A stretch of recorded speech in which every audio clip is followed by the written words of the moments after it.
اگرچہ ابو سفیان نے بڑی کوشش کی اور وہ باقاعدہ اس وقت اسلام تو انہوں نے قبول نہیں کیا تھا، مکے آئے، نبی علیہ السلام کی بڑی منتیں کی کہ آپ دوبارہ سے معاہدہ رینیو کر دیں۔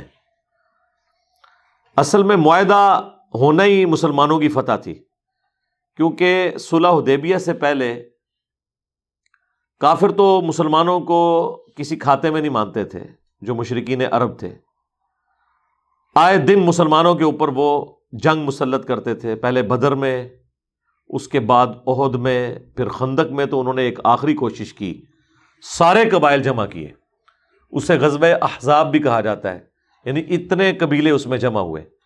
اس کی لائیو کمنٹری جو ہے وہ سورۃ الاحزاب میں آئے گی۔ اور فرسٹ ٹائم جو انہوں نے گھٹنے ٹیکے وہ موقع تھا جب نبی علیہ السلام 6 ہجری میں صلح حدیبیہ کے لیے تشریف لے گئے۔ صلح حدیبیہ تو بائی چانس ہوگی، اصل میں تو عمرہ کرنے کے لیے جا رہے تھے۔ حدیبیہ کے مقام پر انہوں نے مسلمانوں کو روک لیا کہ ہم آپ کو مکہ نہیں آنے دیں گے۔ اب ظاہر ہے اس کا لازمی نتیجہ جنگ کی شکل میں نکل سکتا تھا، لیکن نبی علیہ السلام نے کہا کہ ہم چونکہ احرام کی حالت میں ہیں تو ہم اس طرف نہیں جانا چاہتے، ہمیں عمرہ کرنے دو۔ انہوں نے کہا کہ ہماری تو بے عزتی ہے کہ ہم آپ کو عمرے کے لیے آنے دیں، ہم اتنی بڑی پاور ہیں، اور ابھی تو آپ بھی ہماری عزت کا تھوڑا خیال کریں، اس سال آپ واپس چلے جائیں تاکہ ہماری بھی عزت رہ جائے۔ جس طرح یہاں بھی آپ کو پتہ ہے پولیٹکس میں فیس سیونگ جسے کہا جاتا ہے، تو فیس سیونگ ان کو دی نبی علیہ السلام نے۔ اگرچہ بخاری میں آتا ہے کہ حضرت عمر فاروق رضی اللہ تعالیٰ عنہ بعض اصحاب اس پہ راضی نہیں تھے، لیکن نبی علیہ السلام کو اللہ نے وحی سے بتا دیا کہ اسی شر میں سے بہت بڑا خیر نکلنے والا ہے، اور پھر اللہ تعالیٰ نے اس شر میں سے ایسا خیر نکالا سیدنا ابو بصیر رضی اللہ تعالیٰ عنہ علیہ السلام کے ذریعے۔ وہ تو میرا اس کے اوپر ایک پورا کلپ ہے، وہ جب انشاءاللہ سورہ الاحزاب آئے گی تو اس میں ہی مزہ آئے گا اس کو سننے کا۔ پچھلی قرآن کلاسز میں اسے ریکارڈ کروا چکا ہوں۔ اور پھر اللہ تعالیٰ نے سورہ الفتح نازل فرمائی، انا فتحنا لک فتحا مبینا، بے شک ہم نے آپ کو کھلی فتح عطا فرما دی ہے۔ یعنی بظاہر جو ایک دب کر صلح لگ رہی تھی، جس کے اندر مسلمانوں نے ایسی شرائط بھی مان لی جو مسلمانوں کی فیور میں بظاہر نہیں تھی، اور مشرکین عرب بغلیں بجا رہے تھے کہ ہم نے مسلمانوں کو جو ہے وہ زیر کر لیا ہے، لیکن اسی کے اندر اللہ تعالیٰ نے خیر چھپائی ہوئی تھی۔ اللہ تعالیٰ تو مردہ میں سے زندہ کو نکال لیتا ہے، واللہ خیر الماکرین، اللہ کی خفیہ تدبیر تو سب سے بڑھ کر ہے۔ یعنی یہ کتنی عجیب شرط تھی کہ اگر مشرکین عرب میں سے کوئی مسلمان ہو کے مدینہ آئے گا تو اسے واپس کر دیا جائے گا، اور اگر مسلمانوں میں سے کوئی مکہ آ گیا تو واپس نہیں کیا جائے گا۔ نبی علیہ السلام نے اس کو بھی تسلیم کیا۔ بہرحال صلح حدیبیہ ایک ایسا موقع تھا جس نے یہ چیز اسٹیبلش کر لی کہ پہلی دفعہ مشرکین عرب نے مسلمانوں کو پاور کے طور پر تسلیم کر لیا۔ ابھی تک تو وہ مسلمانوں کو مارتے تھے، آ کے لڑائی ان پر مسلط کرتے تھے۔ یہ پہلا موقع تھا کہ وہ لڑنے کے لیے تیار نہیں ہوئے، الٹا ایک پیس ٹریٹی سائن کیا، اور معاہدہ 10 سال کے لیے تھا۔ وہ نبی علیہ السلام کی تو مبارک زندگی ابھی 10 سال باقی ہے ہی نہیں تھی۔ یہ 6 ہجری میں ہوا، وہ معاہدہ تو جا کے 16 ہجری میں ختم ہونا تھا۔ نبی علیہ السلام تو 11 ہجری میں وفات پا گئے۔ تو اللہ تعالیٰ کی غیبی مدد آئی کہ ان سے مس ہینڈلنگ ہوگی اور وہ معاہدہ ٹوٹ گیا، ورنہ نہ تو فتح مکہ ہونی تھی، نہ غزوہ حنین ہونا تھا، نہ۔ اور یہاں تو میرے بھائی 13 ہجری کے اندر قادسیہ اور یرموک ہو رہی تھی، 16 ہجری میں تو ابھی عرب کی سرزمین سے اسلام نے باہر نہیں نکلنا تھا۔ لیکن اللہ کی تو غیبی تائید، هو الذی ارسل رسولہ بالہدی ودین الحق لیظہرہ علی الدین کلہ ولو کرہ المشرکون۔ وہی اللہ ہے جس نے قرآن الہدا کے ساتھ اور دین حق کے ساتھ اپنے نبی کو مبعوث کیا تاکہ اسے تمام ادیان پر غالب کر دے، خواہ مشرک اس کا برا مان جائے۔ تو وہ صلح حدیبیہ والا معاہدہ ٹوٹ گیا ان سے۔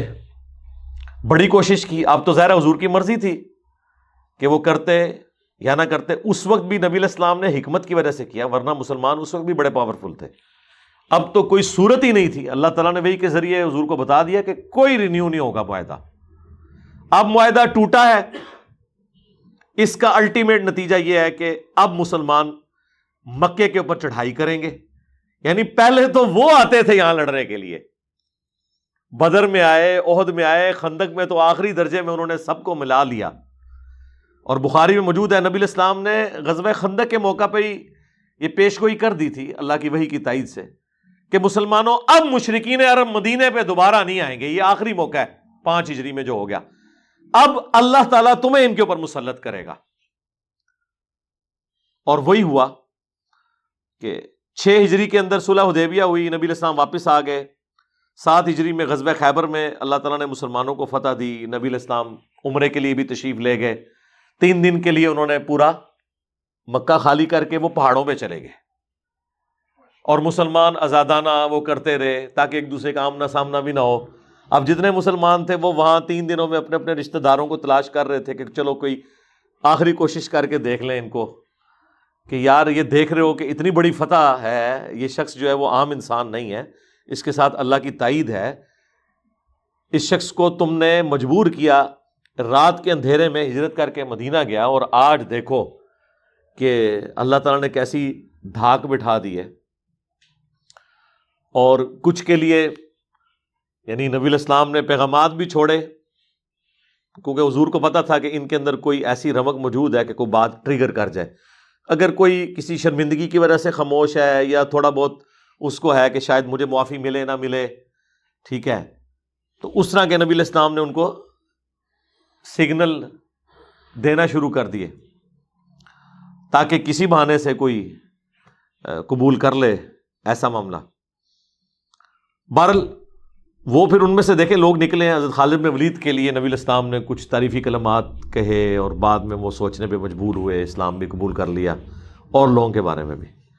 بہرحال اب عہد ٹوٹ چکا تھا اور اس کا الٹیمیٹ نتیجہ یہ تھا کہ مسلمان مکے پہ چڑھائی کریں گے. کیونکہ مشرکین عرب نے مسلمانوں کو مکے سے نکلنے پہ مجبور کیا تھا، ان کی جائیدادیں لوٹ لی تھیں، ان کو تکالیف دی تھی، ناحق ظلم کیا تھا، کئی مسلمانوں کو شہید کیا تھا. حضرت عمار بن یاسر کے والدین حضرت یاسر اور سمیہ رضی اللہ عنہما وعلیہم السلام. تو اب مسلمانوں کی باری تھی، اور اس میں آ جائے گا کہ اب تمہاری باری ہے، ان سے بدلہ لو. اور دوسرا اللہ تعالیٰ نے فرمایا کہ اب کسی سے کوئی معاہدہ نہیں کرنا.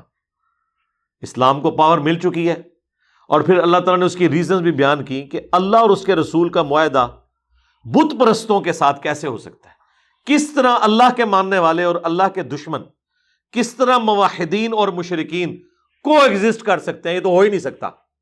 یہ بھی آیات آ جائیں گی. اب کسی کے ساتھ کوئی معاہدہ اور نہیں کرنا، البتہ جن کے ساتھ آلریڈی معاہدہ ہے وہ معاہدہ اپنی مدت تک پورا کرنا ہے اور اسے رینیو بھی نہیں کرنا.